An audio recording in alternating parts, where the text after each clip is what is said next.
নমস্কার বন্ধুরা, আজকে শ্রাবণ মাসের শেষ সোমবার।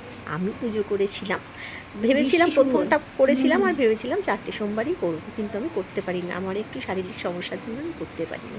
আজকে এই আয়োজনটুকু করেছি পুজোর জন্য, নিজে নিজেই সব কিছু করেছি। আর আমার বরই সব বাজার টাজার করে দিয়েছিল। তারপরে আমি একটু বেলা হলে আগের দিন বাজার করে দিয়েছিল, তারপরে আমি পুজোর দিন আজকে আর কি সব জোগাড় টোগাড় করে নিয়ে বসেছি পুজো করতে।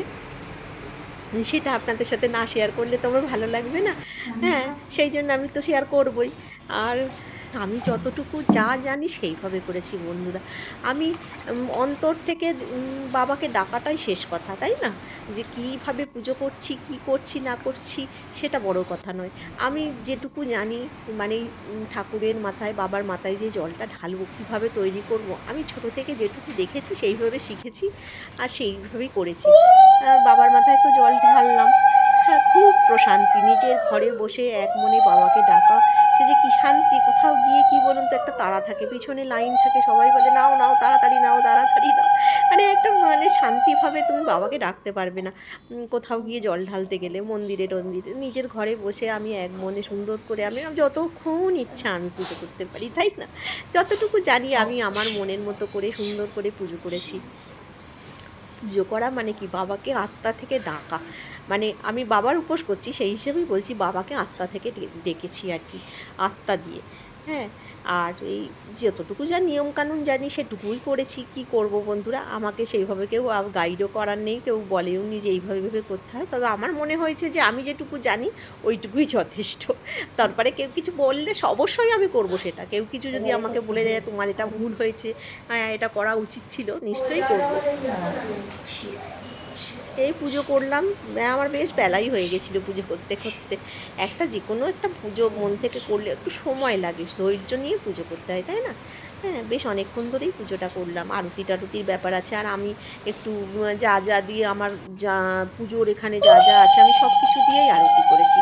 আর বাবাকে তো কর্পূর দিয়ে আরতি করতেই হয়, সেটা তো তোমরা সবাই জানো, তাই না? কর্পূর, বাতাসা আর বেলপাতা, এই 3টে জিনিস তো একদম মাস্ট, বাবার পুজোয় লাগবেই। তারপরে আমার এখানে ধূপকাঠি ছিল, মোমবাতি ছিল, ওই সবগুলো দিয়েও আমি বাবাকে করেছি, আরতি করেছি। মাছ ফল যেভাবে যেভাবে দেখে শিখেছি সেইগুলো সেইভাবে যতটুকু জানি বলেছি, আমি যতটুকু জানি আমি সেইভাবেই বাবাকে ডেকেছি, করেছি পুজো। আরতি টারতি যেটুকু করার করেছি, এইভাবে করলাম পুজো আর কি। আরতিটা দেখবেন আমি ওই এখানে যা যা আছে সব কিছু দিয়ে আরতি করেছি, মোমবাতি দিয়ে। তারপরে এটাকে আমরা বলি পানি শঙ্খ, ওই পানি শঙ্খ দিয়ে আরতি যেভাবে করে, মানে আমি দেখেছি আমাদের বাড়িতে যেভাবে করতাম সেইভাবেই করেছি আরতি। আর যেটুকু জানি আর কি করেছি। তবে খুব ভাল লাগছিল, জানেন তো, ভীষণ ভাল লাগছিল যে আমি পুজোটা করতে পারছি। আমার মানে মধ্যিখানে যে সোমবারগুলো সেগুলো করতে পারিনি, সে মনের মধ্যে একটা কষ্ট ছিল যে আমি করতে পারলাম না পুজো। হ্যাঁ, ভীষণ কষ্ট লাগছিল। যাই হোক, আজকে পুজো করে আমার খুব শান্তি হয়েছে, বাবাকে ডেকেছি আত্মার থেকে।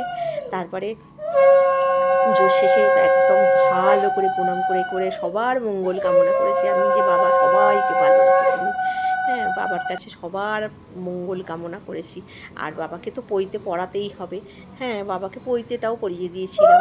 আগে পরে হয়ে গেছে আমার, মানে পরপর পরপর কোনটা কী মানে করা সেটা আমি হয়তো জানি না, আগে পরে করে ফেলেছি। বাবা নিজের সন্তান মনে করে ক্ষমা করে দেবে, এই আর কি। তারপরে ভালোভাবে বাবার কাছে প্রণাম করেছি আমি, বাবা তুমি সবার মঙ্গল করো। তারপরে আমি পুজো করে উঠলাম, তাও বেলা আমার অনেকটাই হয়ে গেছিলো। যাই হোক, পুজোটা খুব ভালোভাবে সম্পন্ন করেছি, খুব মন দিয়ে করেছি, আমার খুব ভাল লেগেছে। আমি যেন সামনের বছর